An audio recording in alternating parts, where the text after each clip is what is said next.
Honda City. So push start installation with remote start. Version 2 itong kinabit natin. May kasama ng key fob to, 2 pieces. Tapos may mobile application na rin nakasama. So ito yung mobile application na kasama or mobile app control natin na pwede po sa iOS or Android devices.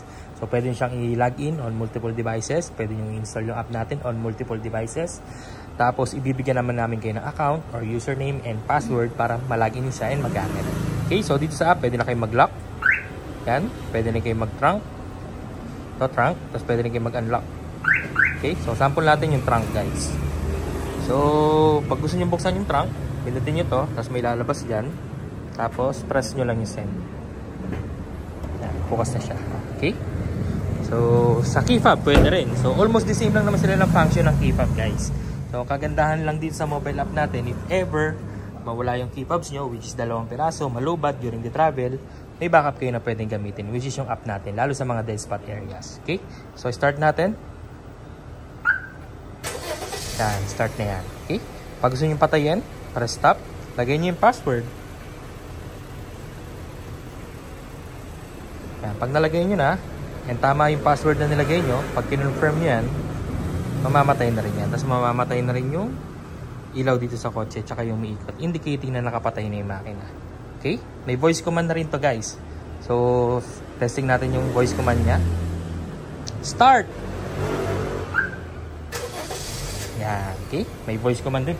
Pagka gusto nyo patayin, sabihin nyo lang stop. Pag gusto nyo siyang i-lock, sabihin nyo open. Close pala. Pag gusto nyo siyang i-unlock, sabihin nyo open. Okay? Pag open, lock yun. Unlock yun. Pagka close, ano yun? Sorry guys, nalito. Pag open, unlock. Kapag close, lock yun. Okay? So yun, medyo nalito. Alright? Tapos pasok tayo sa loob, pakita ko na lang yung push start button natin para matapos na tayo. Yan. Tapos nagkabit din pala tayo dito ng voltmeter guys. So ito yung voltmeter with 2 fast charging ports na kinabit natin. So dito mamomonitor nyo na kung ano yung voltahe ng car battery nyo. Okay, so yan, mataas pa. Tapos fast charging ports na rin yan guys. Pwede nyo mag-charge dyan. Then yung push start button natin guys, ito yung itsura nya. Okay. Yan, pag aksidente na pindot, yan, madumi lang.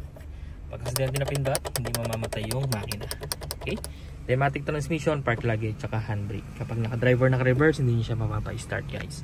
Okay? Tapos may feature tong system natin kapag tumapak sa brake, nag-auto lock lahat ng doors, and then even naka-unlock, pwede kayo mag-unlock. Pwede kayo mag-lock. Kahit umaandar guys. Okay? So, kagandahan yan, if ever may bibiling ka lang sa mga 7-Eleven, mini-stop, iwan mo nang naka-andar yung kotse mo, ilock mo lang, pagbalik mo, unlock, pasok sa loob, malamig pa. Kasi sa stock system or sa ibang system, hindi pwede yun eh. Hindi nyo magagawa to. Okay, so alloy case, nag-build din si sir. Okay? Yan. Pag gusto mong patayin, pwede sa application or dito na lang. Apakan mo yung brake, isang pindot. Yan, patay na yan. Okay? Pag gusto mong start, apak sa brake, isang pindot. Yan. So yun, yung NFC card natin parating na rin guys. So ang dami yung way to unlock, to open your kotse nyo. Pwede yung remote start sa key fob. Pwede kayo mag-lock unlock gamit yung NFC na ilalagay natin sa windshield, tsaka yung sa card. Okay? And sa mobile app. Okay? So ang dami yung way guys. Alright? So yun naman guys, 2 years warranty to. Guaranteed clean wiring. Siyempre, dito yan sa Gavin Auto Accessories PH. Quality installation, and then free back to zero fumigation pa after the installation. And higit sa lahat guys, reversible po yung process of installation.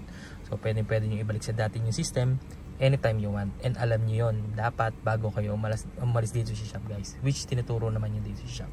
Alright, so thank you so much. Lito na. Bye bye.